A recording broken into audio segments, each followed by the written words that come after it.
Diversi ġenituri ta' tfal b'diżabilità jinsabu rrabjati u mweġġajn għal mod kif qed jimxi magħhom il-gvern. Gvern illi sela blajta li ħadd m'għandu jibqa' lura, iżda huwa ċar li mhux qed jagħti każ il-weġġat li qed iħossu dawn il-ġenituri. Storja li ħarġet fil-Gazzetta llum tefed dawl fuq tbatijiet li għaddejn minnhom numru ta' familji li tfal tagħhom għandhom bżonn is-servizz tal-Learning Support Educator. Dawn il-ġenituri li għandhom tfal b'diżabilità intellettwali qed ikunu kostretti iħallsu mijiet jekk mhux eluf ta' euro, sempliċement biex jipproduċu rapport minn educational psychologist privat li ma' rapport huwa meħtieġ sabiex ulidhom jirċievu konferma li għandhom bżonn l-għajnuna ta' LSC fil-klassi. Dan kollu huwa konsegwenza tal-fatt li l-gvern m'għandux biżżejjed educational psychologist li jfassu rapporti ta' dan it-tip. Minħabba din il-lista twila ta' stennija u ta' kważi sentejn qed tingħata priorità li tfal li jkunu deħlin il-Year 1, bit-tfal li jkunu se jibdew Kinder 1 u Kinder 2 qed jispiċċaw jitilfu l-iskola minħabba li dan ir-rapport ikun għadu ma ġiex ippreżentat.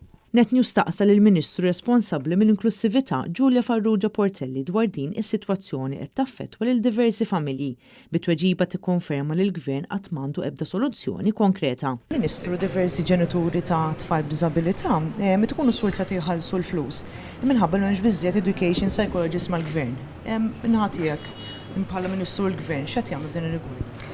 Jiena tikkonċernana ħafna li nara sitwazzjoni bħal din hija realtà u realtà li hija indirizzata fil-manifest elettorali tal-Partit Laburista. Fil-fatt, meta anka saret referenza fil-manifest elettorali għas-CDAU, il-Gvern impenja ruħu li jindirizza din is-sitwazzjoni. L-ewwel punt illi jkun hemm il-kunċett ta' CDAU fl-iskejjel u jkun hemm il-kunċett ta' CDAU f'għawdex ukoll. X'qed isir x'intet li x'kien hemm fil-manifest fil-prattika x'qed isir. Hemm ħafna ġenituri rrabjati xi tfal tagħhom anke tispiċċaw nhar LSC u anke minnhom qed jispiċċaw jitilfu l-Kinder 1 u Kinder 2. X'qed isir? Tkellem dwar il-bieraħ il-Ministru għall-Edukazzjoni, m'għandix inżid ma' dak il-kumment, però l-impenn tal-Gvern hu li kif għamilna sa dalgħodu stess f'din il-konferenza stampa dak li aħna wedna fil-manifest elettorali jitwettaq mill-aktar fis. Kif tingrima qal ukoll jinsab imħasseb dis-sitwazzjoni. Xorta mhux qed toffri l-ebda soluzzjoni għal dawn in-nies inti? Jiena spjegajtlek illi hija ta' konċern għalija wkoll, nassigurak illi jiena l-interess tiegħi huwa li persuni b'diżabilità ma jkunux żvantaġġati u anke l-iskema li għamilna llum li kienet ukoll weda fil-manifest elettorali twettqet ukoll u l-manifest kollu jrid jitwettaq. Seħħan il-moħħ qed tittihom il-ġenituri. Tajtek it-tweġiba li l-manifest elettorali jrid jitwettaq kif trid titwettaq dik il-weda. Dak kollox bil-miktub fil-prattika ma tisir xejn f'dan Weġibtek. Ma naħsibx weġibni.